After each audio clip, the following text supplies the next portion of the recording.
దిగంబర దిగంబర శ్రీపాదవల్లభ దిగంబర. శ్రీ గురులీలామృతము 19వ అధ్యాయము. పేద బాపనికి పెన్నిధి లభించుట. సిద్ధముని నామధారకునకిట్లనియే వత్సా, నీకింతవరకు మతిహీనునకు స్వామివారి కృపచే సరస్వతీ కటాక్షము కలిగిన వృత్తాంతమును వినిపించి తిని. ఇక మీదట దరిద్ర దేవత విలయ తాండవమునరించు పేదబాపని ఇంట శ్రీ మహాలక్ష్మీదేవి నిత్య నివాసమునరించిన వృత్తాంతమును వివరించెదను, సావధానముగా వినుమని పల్కెను.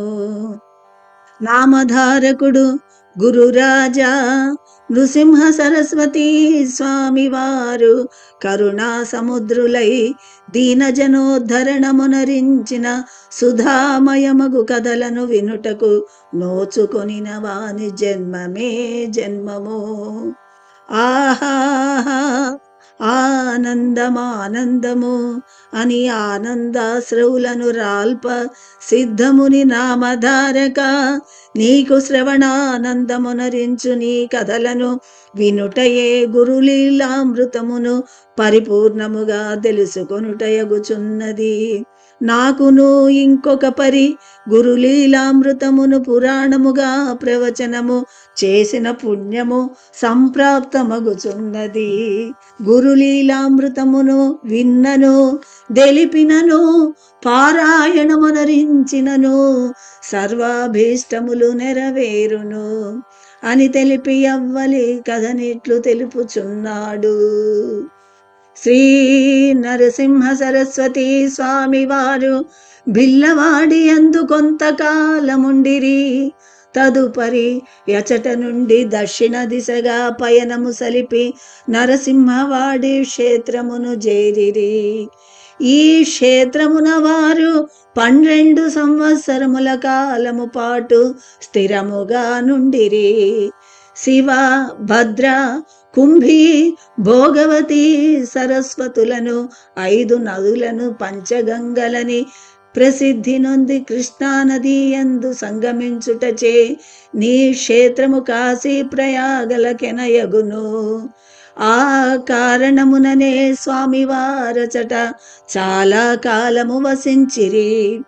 కాశీయందు విశ్వేశ్వరుడెటులనో యచట అమరేశ్వర నామమున శంకరుడు వెలసి ఉన్నాడు. అమరేశ్వరుడున్న కారణమున నీ క్షేత్రము అమరావతి అనియు దక్షిణ ప్రయాగయనియు వ్యవహరింపబడుచున్నది. పంచగంగలు కలసిన కృష్ణానది భాగీరథి సమానముగా బేరెన్నిక గనియున్నది. ఇచటనొక మేడి చెట్టు గలదు. స్వర్గలోకమున కల్పవృక్షమెట్లో ఎటులనే నీ మేడి చెట్టును ఆశ్రయించిన వారలకు తీరని కోరికలు మచ్చుకైనను నుండజాలవు. 64 యోగినుల చటనున్న శక్తి తీర్థమున గలరు. శక్తి తీర్థమున మునుకలిడిన మానవుల కమరత్వము సిద్ధించును. 5 నదుల సంగమముచే పురాణ ప్రశస్తికెక్కిన కృష్ణానది యందు స్నానమాచరించవలయునను సంకల్పముదయించుటయే మహాపుణ్యప్రదము. ఇక స్నానమునరించిన గలుగు సుకృతమును వర్ణింపనేరితరము. ఇచట గల మేడి చెట్టు ప్రభావమును ఆదిశేషుడు సహితమును వర్ణింపజాలడు. ఇట్టి మహిమగల దయ్యును కలియుగమున కర్మ సంచితములచే కస్తిపడు మానవులు సేవించి తరింపకున్నందున శ్రీవారు క్షేత్ర ప్రభావమును బహిర్గతమునరించుటకై 12 చట గడిపిరి. శ్రీ గురుదేవుల చటనున్న కాలమున అమరపురమను గ్రామమునకు భిక్షకై వెడలువారు. భిక్షకై తెంచిన స్వామిని గృహస్థులు పరమశివునిగా భావించి పూజించి భిక్షను సగడివారు. అమరపురముననొక బ్రాహ్మణుడు కలడు. ఆ విప్రుడు కడుంగడు దరిద్రుడు. గోరు చుట్టుపై రోకలిపోటన్నట్లు దారిద్ర్యమునకు తోడు గంపెడు పిల్లలు. అతని భార్య సుగుణవతి పతివ్రత తిలకము. బ్రాహ్మణ కుటుంబ పోషణమునకై భిక్షాటనమునకు బయలుదేరి లభించిన దానిని ఇంటికి కొని వచ్చి భార్యకిచ్చెడివాడు. ఆ ఇల్లాలు కలియో గంజియో అంబలియో గాచి పిల్లలకును భర్తకు నొసగి మిగిలిన దానిని ద్రాగును. ఒక్కొక్క నాడ పారునకేదియు లభింపదు. అట్టి దినమున వారు తాము నివసించెడి గుడిసె ముందున్న బచలి చెట్టు ఆకులను గోసి వండి ఆకలి తీర్చుకొనువారు. ఆ బచలి చెట్టు వారికొక పెన్నిధి వంటిది. ఉన్ననాడు సంతోషము, లేని నాడు సంకోచము నొందక కలిగిన దానితో నా దంపతులు తృప్తి చెంది కాలమును గడుపుచు పిల్లలను పోషించుచుండిరి. నరసింహ సరస్వతి స్వామి ఒక దినమా బ్రాహ్మణుని ఇంటికి భిక్షకై అరుదెంచెను. ఉదయముననే స్నానమాచరించి సంధ్యావందనమునరించి పంచయజ్ఞములను పూర్తిగా వించుకొని భిక్షకై ఇల్లిల్లు తిరుగుటయా పారుని దైనందిన చర్య. ఆనాడును మహీశ్వరుడు భిక్షకై గ్రామమునందు గల ఇండ్లన్నీయును తిరిగి వచ్చెను. కాని జోలయందు పిడికెడు గింజలు పడలేదు. శ్రీ గురుదేవుల దినమే భిక్షకయ్య పేద బాపని ఇంటికే తెంచెను. శ్రీవారు కూర్చుండుటకై పీట వేసి కాళ్ళు గడిగి పూజించి విస్తరి వేసి వండిన బచ్చలి ఆకు కూరను వడ్డించి బ్రాహ్మణుడును అతని భార్యాపుత్రులను వందనమాచరించిరి. శ్రీ గురుదేవుల వారాయాకు కూరల తృప్తిగా భుజించి లేచి పయనమై వెడలునప్పుడు శ్రీ మహాలక్ష్మి ప్రసాద సిద్ధిరస్తు అని దీవించినారు. అమృతోపమానములగు శ్రీవారి వచస్సుల కుటుంబము వారికి మిక్కిలి హాయి నొసగెను. చిరకాలము వారనుభవించిన దారిద్ర్య దుఃఖమా నాటితో దీరును. ఆనాడే తాను లక్ష్మీదేవి కటాక్షమునకు పాత్రుడనౌదును గదాయని యా గృహమేధి ఆలోచించుచు లోలోన సంతసించెను. స్వామివారికా ఇంటి వారెల్లరూ సాగిలపడి నమస్కరించి సెలవు గైకొనిరి. స్వామి భూసురుని ఇంట నుండి బయలుదేరుచు గుడిసె ముందున్న బచ్చలి చెట్టును వ్రేళ్లతో కూడా నెడమ చేతితో పెకిలించి యావల పడవైచి వెడలిపోయిరి. బ్రాహ్మణుని ఇల్లాల దృశ్యమును గమనించెను. ఆ బచ్చలి చెట్టు ఆ పేద బాపనయ్య ఆహార సమస్యను దీర్చునదగుట వలన పసిపిల్లలు సైతము దానిని ప్రాణప్రదముగా పెంచి పోషించుచు కావలిగాచి కాపాడుచుండిరి. ఆ బచ్చలి చెట్టు ఇంటి వారికి మూలధనము వంటిది. శ్రీవారి లీలలు శ్రీవారి కెరుక. ఆ భూసురాంగనయు పిల్లలను ఒక్కుముడిగా బచ్చలి చెట్టు కూలి నేలపై బడినందుల కెంతయను చింతించి విలపించిరి. ఆ బ్రాహ్మణుడు పిల్లలను ఓదార్చి భార్యతో నిట్లు పలికెను.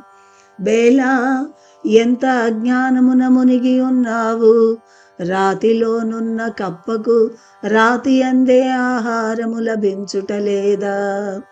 గర్భవాసమున శిశువు ఏర్పడగానే తల్లికి స్తన్యము కల్పింపబడుటలేదా?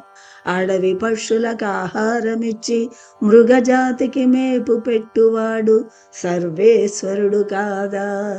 సమస్త జీవరాశులను దగు విధమున పోషించు భారమా పరాత్పరుడు వహించి ఉండ, మనము లేనిపోని భారమును నెత్తిపై నిడుకొననేలా అని ఎంతగానో దాచినను నాయమకు నచ్చలేదు.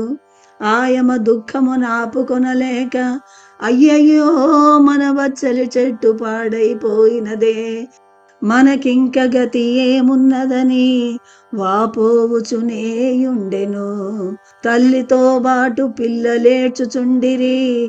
ఎట్టకేలకు బ్రాహ్మణుడు, వెర్రిదానా, బచ్చలి చెట్టు పాడైపోయినదని వగవనేలా, అదే పాదునందు మరలా బచ్చలి తీగను నాటిన యథాప్రకారముగా మన చెట్టు మనకు దక్కును గదాయని పలికెను. ఈ ప్రతిపాదన భార్యకును బిడ్డలకును నచ్చినది. ఇంటి వారెల్లరూ బచ్చలి చెట్టు పాదుకడ గుమిగూడిరి. బ్రాహ్మణుడా బచ్చలి తీగను నాటుటకు పాదిని పారచేకొని త్రవ్వుచుండ, కంగుమని ధ్వని ఒకటి శ్రవణానందముగా వినపడినది. మట్టినంతయును ప్రక్కకు దీసి చూడ, నొక రాగి బిందె వారికి కనుల పండువగా వించినది. రాగి బిందెను బ్రాహ్మణుడు మిక్కిలి ఆనందముగా నింటిలోనికి దీసుకొని పోయెను. ఆశ్చర్యము తళతళలాడుచు కాంతులీనెడి బంగారు నాణెముల బిందె నిండుగానున్నవి. బ్రాహ్మణుడు విప్పారిన మోముచే భార్య వంక జూచెను. భార్య ముసిముసి నగవులచే భర్త వంక జూచెను. భార్య భర్తలిరురొకరి వంకనొకరు కన్నులప్పగించి ఆనందముగా జూచుకొనిరి. ఆ దంపతుల చూపుల మేలు కలయికలో శ్రీ నరసింహ సరస్వతి స్వామి వారు శ్రీ మహాలక్ష్మి ప్రసాద సిద్ధిరస్తు అని అంతకు మున్నే వారిని ఆశీర్వదించిన దృశ్యము వారికి గోచరించినది. బ్రాహ్మణ వనిత ముక్కు చెంపలు వైచుకొని దేవుడన్నచో శ్రీ నరసింహ సరస్వతి స్వామి వారే సుమాయని పలికెను. మన ఇంటి బచ్చలి కూర తిని బచ్చలి చెట్టు క్రిందనొక పెన్నిధిని చూపి మన కొసగినాడని నిమీలిత నేత్రుడై బ్రాహ్మణుడు పలికెను. దంపతులిరువురును కుటుంబ సమేతముగా స్వామివారి కడకేగి నమస్కరించి తమపై నింతింతయనరాని చెప్పనలవిగాని కరుణ చూపినందులకు వారి ముఖముల యందు వెల్లి విరియు ఆనందమును కృతజ్ఞతాపూర్వకముగా ప్రదర్శించిరి. తమ ఆకస్మిక నిధి ద్రవ్యలాభమును సవినయముగా విన్నవించుకొనిరి. తమపై నిర్హేతుక జాయమాన కటాక్షమును ప్రసరించిన స్వామివారి వంక మరీ మరీ చూచి సాగిలబడి నమస్కరించిరి. స్వామివారా బ్రాహ్మణ కుటుంబమును నిండు మనమున ఆశీర్వదించి యా రహస్యమును గోప్యముగా నుంచుడని ఆజ్ఞాపించిరి. ఆ నిక్షేపము అక్షయమై మీ సంతతి వారినెల్లరను గజాంతైశ్వర్యవంతులుగా నొనర్చునని స్వామివారు కరుణించిరి. శ్రీ నరసింహ సరస్వతి స్వామి వారి పవిత్ర చరణములు సోకిన తావెల్లను బంగారు మయమగుణనుట కింతకన్నా నిదర్శనముగా వలయునా అని సిద్ధుడు నామధారకునకు తెలిపెను. అవధూత చింతన శ్రీ గురుదేవ దత్త. 19వ అధ్యాయము సంపూర్ణము. 2వ రోజు పారాయణము సంపూర్ణము.